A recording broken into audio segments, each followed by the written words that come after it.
బిడ్డను చూసి రాజ్ బాధపడుతూ ఉంటాడు. నా భార్య ఎంత చెబుతున్నప్పటికీ గుడ్డిగా ఉండిపోయాను అని బాధపడతాడు. అప్పుడే తన ఇంట్లో పనిచేస్తున్న శాంత వాళ్ళ పాపకి ఆరోగ్యం బాగలేదు అని చెప్పి ఏడుస్తుంది. దాంతో కావ్య, రాజ్ ఆమెకు సాయం చేస్తామని మాటిస్తారు. ఇదే సమయంలో పేదవారి కోసం ట్రస్ట్ పెట్టాలనే ఆలోచన చేస్తుంది కళావతి. మరోవైపు రుద్రాణి మినిస్టర్ను కలిసి తన పేరు బయటికి చెప్పవద్దంటూ వేడుకుంటుంది. బిడ్డల్ని మార్చడం వెనుక మినిస్టర్ కాకుండా వేరే వాళ్లు ఉన్నారని అప్పు అనుమానిస్తుంది. అక్కడితో గత ఎపిసోడ్ ముగిసింది. ఇక గురువారం నాటి ఎపిసోడ్ లో ఏం జరిగిందో చూద్దాం. పాలిపోయిన ముఖంతో రుద్రాణి ధర్మేంద్ర ముందు నిలబడి బ్రతిమలాడుతూ ఉంటుంది. ధర్మేంద్ర గారు, బిడ్డల్ని మార్చడంలో నేను మీకు సాయం చేశానని రాజ్, కావ్యలకు తెలిస్తే నన్ను బ్రతకనివ్వరు. ప్లీజ్ నా పేరు బయటికి రాకుండా చూడండి అని వేడుకుంటుంది. ఇంతలో కళ్యాణ్, అప్పు అక్కడికి రావడంతో రుద్రాణి ప్రాణాలు పైకే పోతాయి. కంగారుగా తలుపు చాటున దాక్కుంటుంది. ధర్మేంద్ర వారిని లోపలికి ఆహ్వానిస్తాడు. ఎవరు సార్, ఏంటిలా వచ్చారు అని అడుగుతాడు.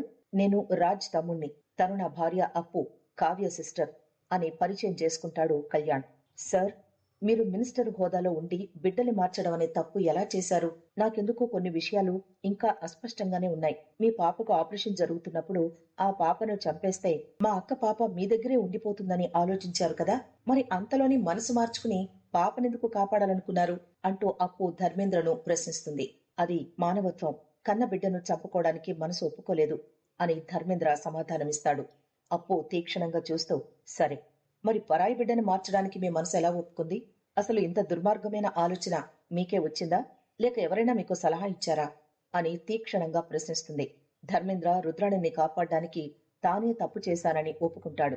కాని అప్పు వేసిన ప్రశ్నలు అతన్ని ఉక్కిరి బిక్కిరి చేస్తుంటాయి. అప్పు అక్కడి నుంచి వెళుతూ వెళుతూ అన్న మాట ధర్మేంద్ర, రుద్రాణిలను షాక్ కి గురి చేస్తుంది. మీ వల్ల మాకు సమస్య రాదు సరే, మరి ఇంకెవరి వల్లైనా వస్తుందా అని అప్పు అడుగుతుంది. ఆ మాటలతో ధర్మేంద్ర, రుద్రాణి షాక్ అయిపోతారు. కళ్యాణ్, అప్పులు వెళ్లిపోవడంతో లోపల దాక్కున్న రుద్రాణి బయటికొస్తుంది. తన పేరు చెప్పినందుకు మినిస్టర్ కి థాంక్స్ చెప్తుంది. ఇప్పటికైనా మనిషిలా మారమంటూ రుద్రాణికి వార్నింగ్ ఇస్తాడు ధర్మేంద్ర. కళ్యాణ్, అప్పులు బయటికొస్తూ ఉండగా రుద్రాణి దమ్ముచాటుగా కారు ఎక్కి వెళ్లడం అప్పు కంటపడుతుంది. కళ్యాణ్, అటు చూడు, అది రుద్రాణి అత్తయ్య కదా, మినిస్టర్ ఇంటి నుంచి ఆమె రావడమేంటి? ఖచ్చితంగా ఏదో సంబంధం ఉంది, పద ఫాలో అవుదాం అని అంటుంది. కళ్యాణ్, అప్పులు రుద్రాణి కారును వెంబడిస్తారు. ఒక పెద్ద రహస్యం బయటపడే సమయం ఆసన్నమైందని అప్పు కళ్లల్లో పట్టుదల కనిపిస్తుంది. మరోవైపు దుగ్గిరాల ఇంట్లో అందరూ సమావేశమవుతారు. రాజ్, కావ్య ఒక గొప్ప నిర్ణయాన్ని ప్రకటిస్తారు. మనం ఈ స్థాయిలో ఉండడానికి సమాజం ఎంతో తోడ్పడింది.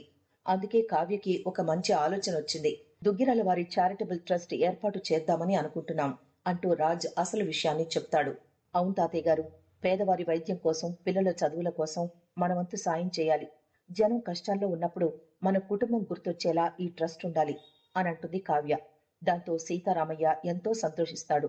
నా మనసులోని మాటను మీరు నిజం చేస్తున్నారా అని మెచ్చుకుంటారు. కాని ఆ ఆనందం ఎంతోసేపు నిలవదు.